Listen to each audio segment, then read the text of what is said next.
آ گیا طاقت کا خزانہ.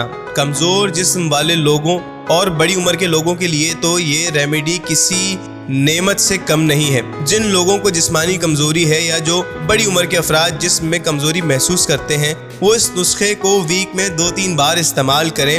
آپ کا جسم طاقت کا خزانہ نہ بن جائے تو کہیے گا. کیا ہے یہ ریمیڈی, کیسے تیار ہوگی اور کیا طریقہ استعمال ہے, یہ سب جاننے کے لیے ویڈیو کو آخر تک دیکھنا نہ بھولیں. تو آئیے ویڈیو کا باقاعدہ آغاز کرتے ہیں. اس ریمیڈی کی تیاری کے لیے آپ کو درکار ہے کچھ بہت ہی اہم اور خاص اجزاء. سب سے پہلے ایک چھوٹی پیالی میں آپ نے 2 ٹیبل اسپون کالی مونگ کی دال ڈالنی ہے. اب اس میں 1 ٹیبل اسپون کالے چنے ڈال دیں اور اس کے بعد اس میں 5 سے 6 عدد بادام بھی شامل کر لیں. اب اس پیالی میں اتنا پانی ڈال لیں کہ یہ تمام اجزاء اچھے سے بھیگ جائیں اور پانی میں ڈپ ہو جائیں اور اس پیالی کو رات بھر کے لیے رکھ دیں.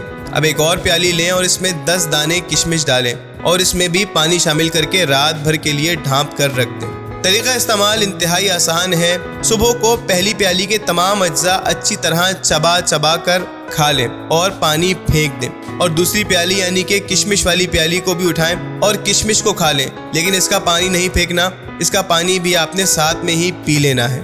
یہ خاص ترکیب اپنانے سے آپ کے جسم میں ایسی توانائی آئے گی کہ ایک دم چاقو چوبند ہو جائیں گے اور ہر قسم کی کمزوری اور لاغرپن دور ہو جائے گا. امید ہے کہ آپ کو ہماری آج کی ویڈیو ضرور پسند آئی ہوگی. اب اس قدر مفید اور معلوماتی ویڈیو آپ کے ساتھ شیئر کی ہے تو آپ کا بھی فرض بنتا ہے کہ آپ ہمیں اپنی قیمتی دعاؤں میں ضرور یاد رکھیں. اگر آپ ہمارے چینل پر بالکل نئے ہیں تو آپ سے درخواست کی جاتی ہے کہ آپ ہمارے چینل کو بھی سبسکرائب کر دیں اور ساتھ ہی موجود بیل آئیکن کو بھی دبا دیں تاکہ ہماری ہر نئی آنے والی مفید اور معلوماتی ویڈیو آپ تک بر وقت بآسانی پہنچ سکے.